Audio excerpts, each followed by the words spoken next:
Vous êtes sur InfoLive TV, merci de nous retrouver pour un nouveau flash d'informations. Ouvrons cette édition avec l'information selon laquelle le Shin Bet et les représentants de Tsahal auraient conseillé à l'échelon politique de mener les futures négociations avec les Palestiniens de manière pragmatique. Les responsables sécuritaires ont également évoqué l'éventualité d'un échec lors de la conférence d'Annapolis, échec qui, selon eux, ferait effondrer les modérés palestiniens.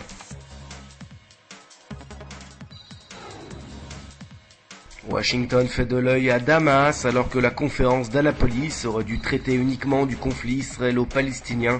On apprend ce jeudi que la question d'une rétrocession israélienne du plateau du Golan pourrait y être débattue.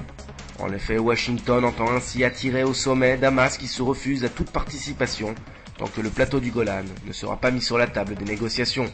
Pour l'heure, les autorités syriennes n'ont pas encore réagi.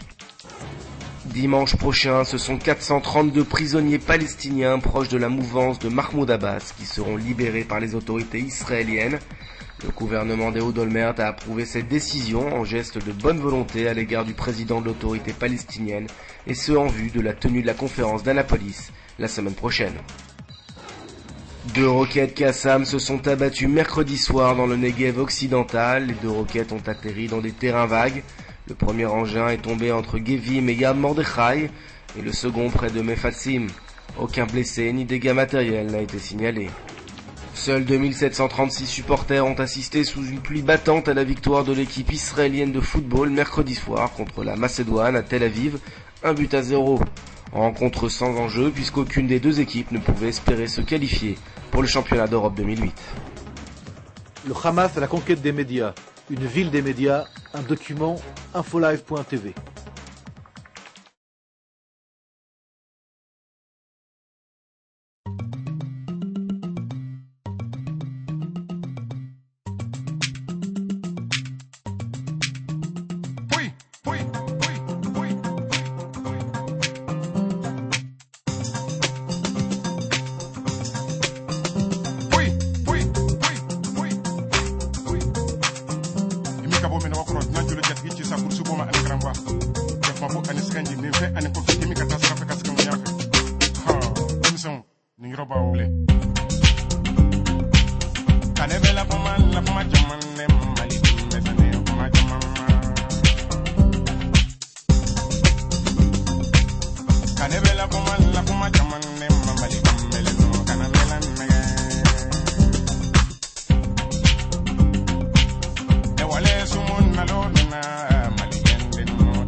Découvrez en avant-première le nouveau service d'InfoLive TV.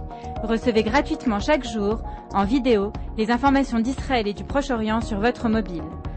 Pour vous abonner, entrez sur notre site www.infolive.tv et cliquez sur la bannière Service téléphone mobile.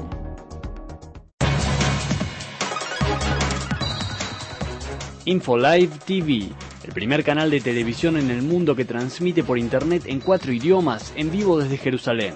Para tener una mirada directa sobre Israel y el Medio Oriente, InfoLive TV se encuentra allí, en el corazón de la información, en el corazón de la historia, en el corazón de Israel. InfoLive TV.